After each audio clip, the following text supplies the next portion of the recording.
Welcome to Manifest. That's the name of this podcast. My name is Alexander. I'm the host. Today's topic, we're going to be talking about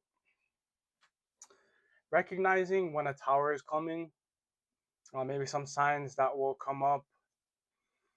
Um, this is more an intuitive read. I also read tarot. I'm a kahuna in Hawaiian culture that is a shaman. So this is more for the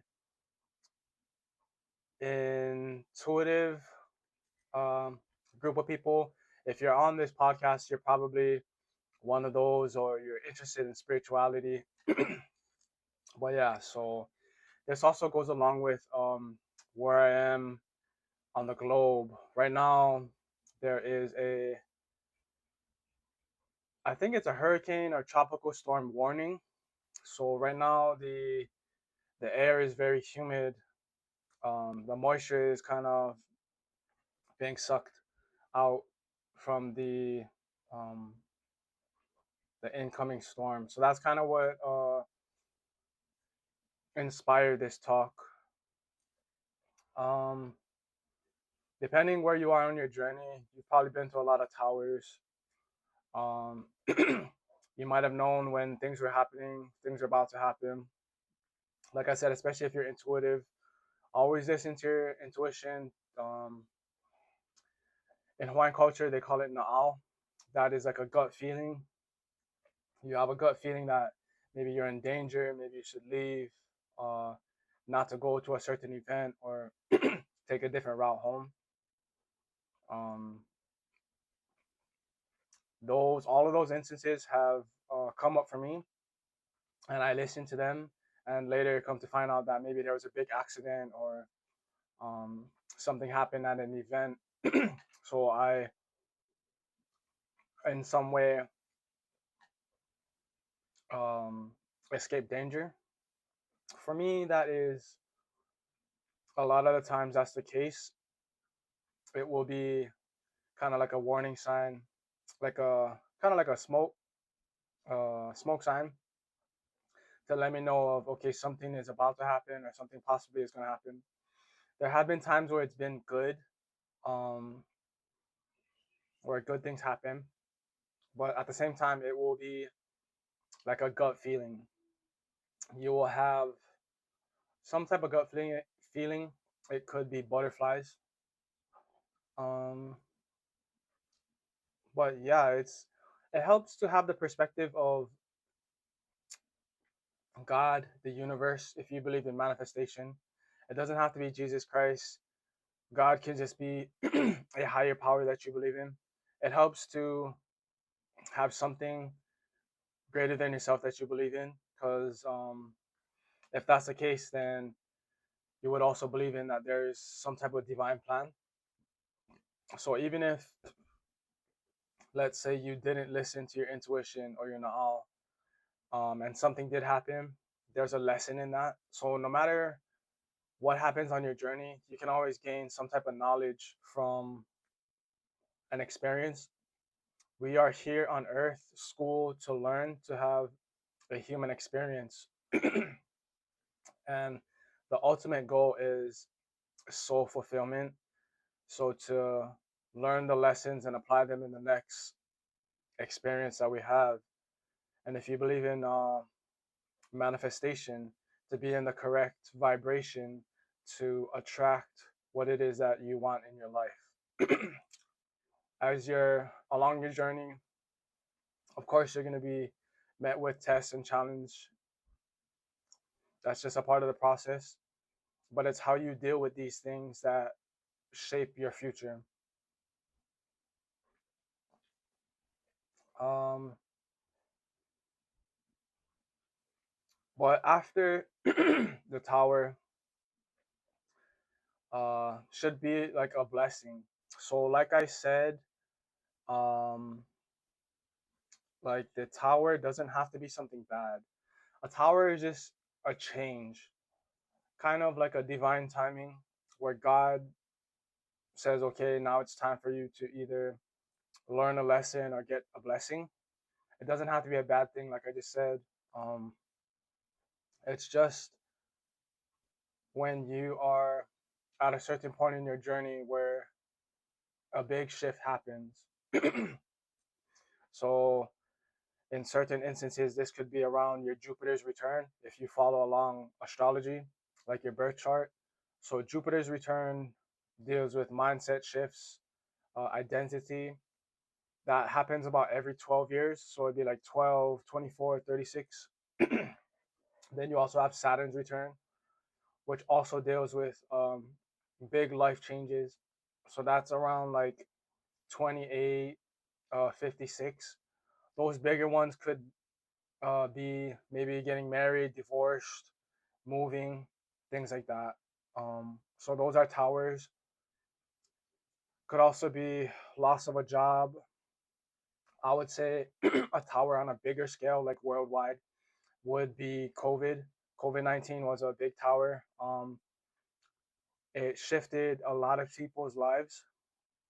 Um, I think the biggest takeaway that people can learn from the whole COVID experience is that the government has a lot more coercive power than you think. I know people were forced to get COVID shots to keep their job. To travel, you had to get, I think, booster shots.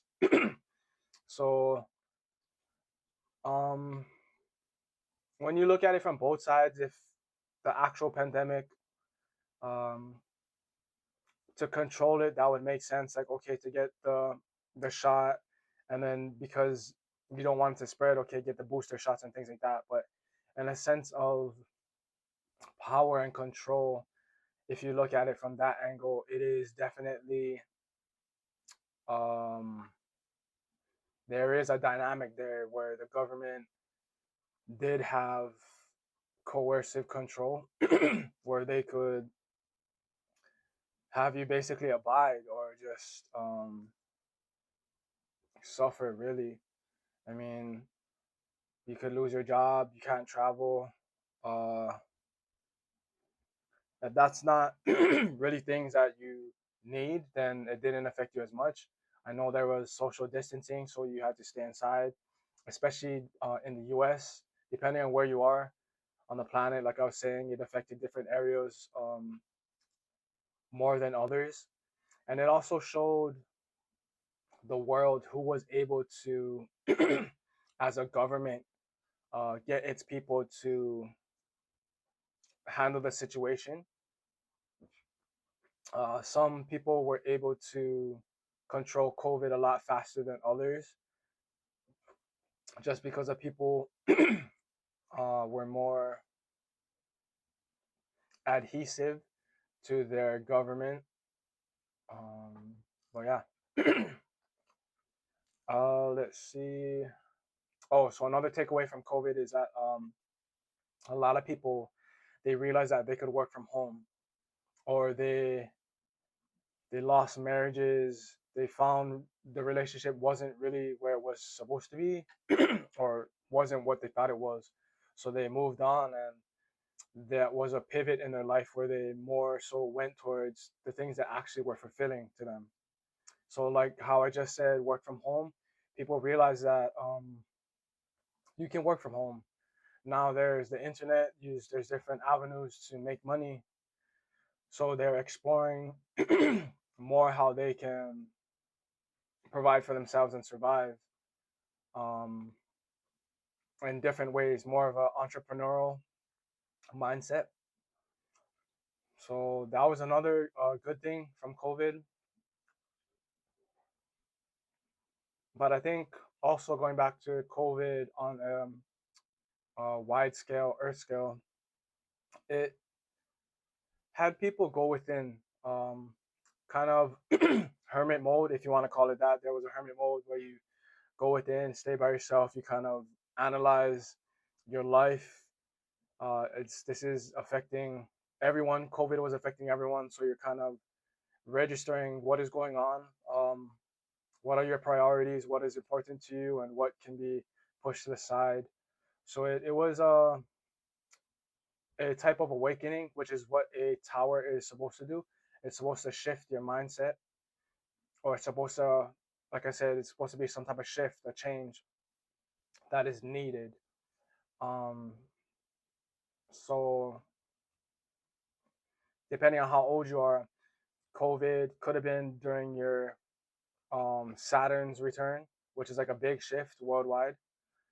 So could have been during that, or kind of maybe like a few years right after. So right after you had the Saturn's return and you're kind of more solidified in what you wanted to do in life, or maybe some of the shifts that had already taken place.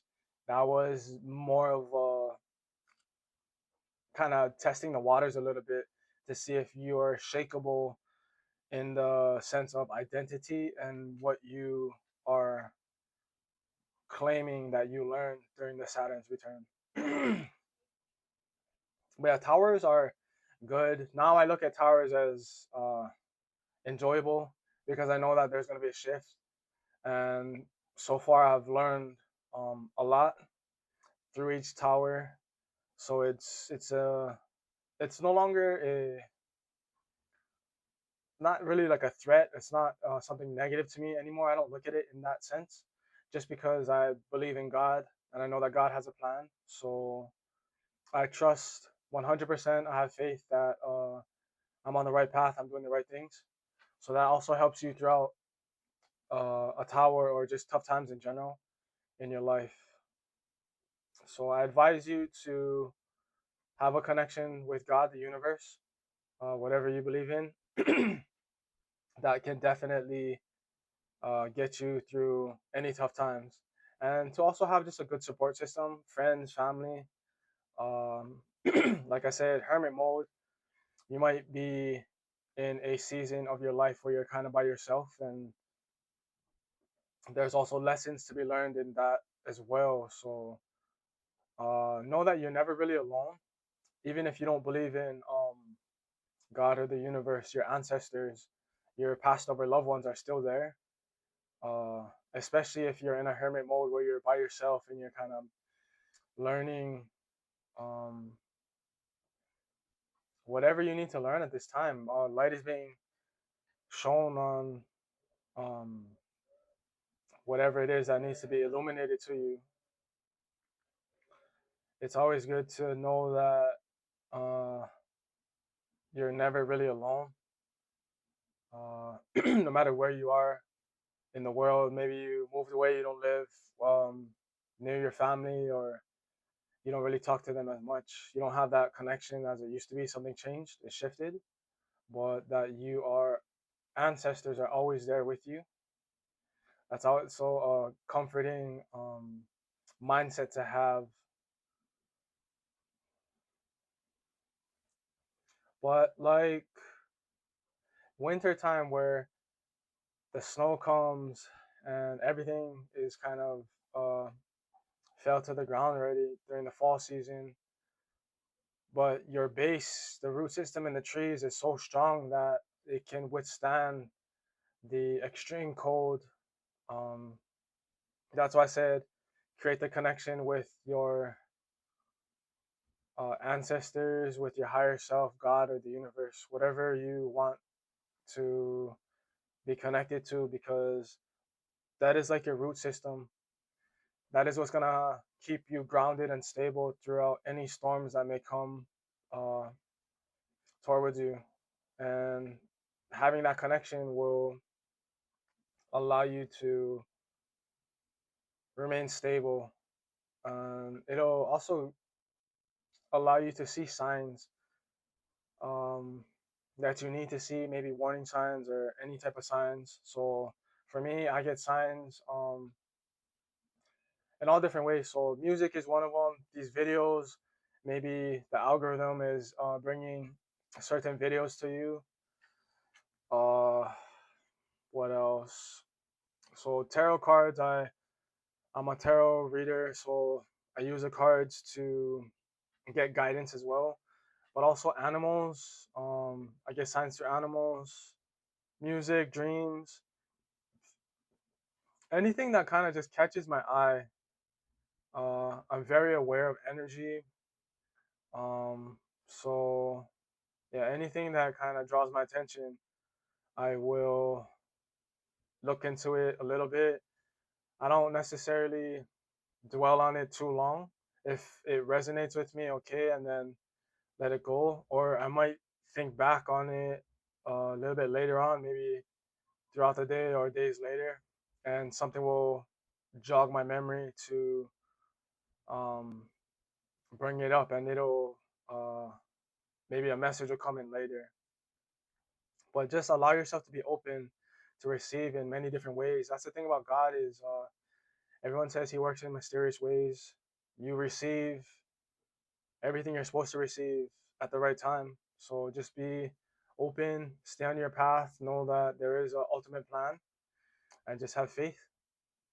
But yeah, those are some of the things that I use and some signs to look out for during a tower, after a tower. Like I said, after the tower, normally it's supposed to be good. Um, like either some type of blessing will come in, or it's just kind of like a weight will be lifted off your shoulder, where you just feel satisfied with the way things played out. Um, if not, you may have to forgive yourself and others for everyone's role in the situation. And then, as I always say, look for the positives, the type of lessons you can learn. But yeah, that's what helped me. So I hope this helps you on your journey. But yeah, just look forward to the towers. Don't really have a mindset of it's a bad thing, because it's not. It's meant to help you. It's meant to progress you on your journey. But yeah, that was today's podcast talk. Um, like, subscribe, share these videos. I'm trying to grow this channel. I will post the link to my Facebook in the description box. It should have the information for that. On my Facebook, there's also a link to my website for any services that I offer. If you're interested in that, you can message me on any of the platforms. I also published 3 books that are all around $20 if you're interested in those. A lot of different topics. Um, but yeah, any inquiries, just let me know. But other than that, have a great day, and I'll see you guys later.